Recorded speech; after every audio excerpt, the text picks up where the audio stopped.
This is the R36S, a gaming console you can buy from AliExpress for just $40 US. I usually don't pay attention to gaming consoles when shopping through AliExpress, but what caught my attention with this one is the sheer number of units sold, 50,000 plus from a single seller, and hundreds of thousands in total in under a year since its release. Let's dive in and see what it looks like.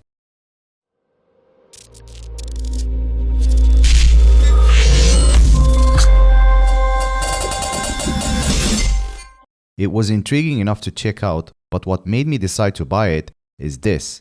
I saw a review with a photo of Crash Bandicoot, and I couldn't resist. Crash Bandicoot is a huge part of my early childhood. 1, 2, 3, CTR, and Bash specifically. This photo was the deciding factor, and it made me want to buy it immediately.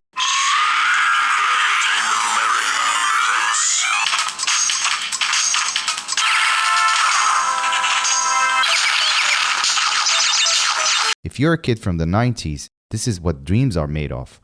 A high-resolution console with an infinite amount of games and $0 paid towards CDs. These things here. It didn't take too long to arrive, and arrived at my doorstep in under a week. I managed to spend some time with it and form an opinion. In the box, you get a USB charging cable, a manual, and a screen protector, and of course, the console itself. Now let's talk about the physical features. Starting with the speaker. It's front-facing, and although it's not the best quality in the world, it does the job just fine. It's loud and clear enough for most gameplays. Too loud, in fact, if it's on 100% volume.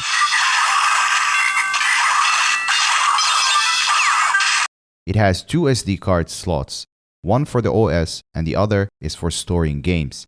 And according to the manual, you can expand up to 256 gigabytes. I think at some point I'll try and see if it works with 512 just to see how far we can take it. The screen is a 3.5-inch 4x3 640 by 480 in resolution. It looks crisp and colorful, and I would estimate the brightness to be around 400 nits, as that's the number usually stock OLED screens come in. It has support for OTG, so in theory, you can even project your gameplay on a bigger screen. With an adapter, you can even charge and project at the same time, like you would on much more expensive consoles like the Nintendo Switch. It's not straightforward though, as it requires some tinkering. The hardware and the software are not made by the same company. The company that makes the console is merely using an emulator made by a different company. So getting these things to work can be difficult sometimes. However, I did manage to get Wi-Fi signal using a Wi-Fi dongle. The battery is 3200 mAh and lasts up to 6 hours of playtime. I'm yet to find the right circumstances to test this claim, but the battery seems to be doing well. And just to maintain the retro gaming experience, they made the battery replaceable. Awesome. Powering the console is a respectable 1.8 GHz 64-bit quad-core CPU and a 512 MHz GPU with 1 GB of DDR3 RAM. These numbers seems to be far better than some other similar consoles you can find on AliExpress, and they translate well in actual gameplay. To give you an idea as to why I said it's a respectable number, the average modern smartphone has a CPU processing speed of about 2.5 GHz, and a flagship can go all the way to 3.2 GHz. So it's about half the speed, but in comparison to the original PSP that was used to play most of my games, it's a clear win for the R36S. The PSP CPU speed is estimated to be between 3 to 500 MHz, less than third the power of the R36S. And it also has a headphone jack like most handheld devices. On the bottom, you get two USB-C ports. One is strictly for charging and the other is for data, external monitors, Wi-Fi support, and so on. The OS is Linux and you're able to do stuff like change themes, map keys to your preferred choices, download additional games. It's open source, meaning you can even choose the type of emulator you want to use. The pre-installed emulator is fantastic to use, very easy to navigate, easier than what I remember from my PSP in the past. The layout and the font size are on point. First impression is it feels a lot more expensive than the asking price tag of just $40. I have asked a family member to hold it and estimate the price, and they priced it at a higher price than the actual selling price. The keys feel okay. They're clicky. Too clicky in fact that I would have preferred them to be a little bit less clicky. There's no rough edges whatsoever. The quality control on the shell seems to be on point. And that's what most reviewers online seem to think. The software is responsive, a bit less responsive than what I'm used to with today's gadgets, but as good as I remember the games to be, if not better. The way it feels in the hand is a little bit different, but the good news is you quickly get used to it and the muscle memory kicks in. I'm able to perform turbo sliding on CTR consistently and reliably. I still prefer the PSP layout, but the games I like are very much playable.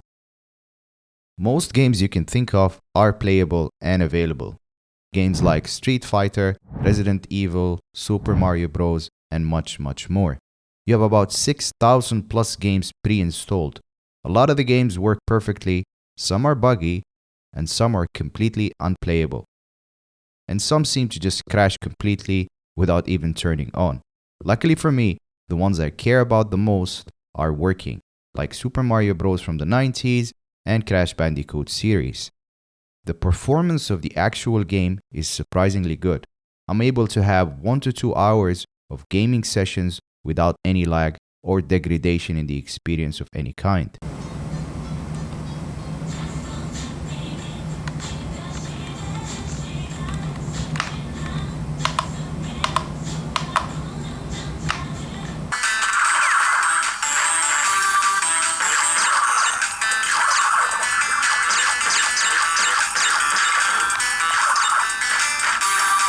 Now let's answer the question, is it good? And the answer is, it absolutely is. For the price you pay, you get a lot more than what you pay, and it is certainly a bargain. It's important to note that everything you saw on this device can be performed on your smartphone, and probably better, as smartphones has far better computing power. But what makes this special is the experience you get. No notifications, you get dedicated physical buttons, and for some reason, when you know that the console is meant for playing games, it just feels better. I would definitely recommend this device to anyone who wants to remember the near past and the beginning of the true gaming revolution. Like I touched on earlier, some features on the console are a bit more involved to get working, like Wi-Fi and external display and software updates. Perhaps we can do a video about it some other time and explain it in details, as there is a lot more stuff that can be done with this open source console, and we barely touched the surface with this video. In the description, I'll have few links to useful videos and websites. In it, you will find stuff like how to get a Wi-Fi dongle to work, how to download games, how to download new emulators, and so on. There's quite a few videos on these subjects, so I have picked the best videos to help you get started with your modifications, and also to get some of these non-working games to work. To help you get started with your modification journey, I will list 3 tricks/advice that you can follow. Get a SanDisk SD card. The ones that come pre-installed have the tendency to break or go bad. To connect to the internet, you can use your Android phone and a USB-C cable. Connect your phone to the device, allow access, and then turn on the tethering option and you will be connected to the internet. And last, keep a copy of your ROM or system files in your PC or a flash drive in case you run into issues and need to restore to factory settings. If you're interested in this console, I will also leave an affiliate link to this exact product, as there are so many similar consoles and it's easy to buy the wrong product. By the time you see this video, few weeks or months would have passed. So if you have any questions on the longevity and how it holds up over time, feel free to ask. If you enjoy this style of voiceover videos, consider checking my voiceover playlist with videos just like this one. And if you've lasted this long, I want you to know that it means a lot to me. Thank you so much for watching, and I'll catch you in the next video.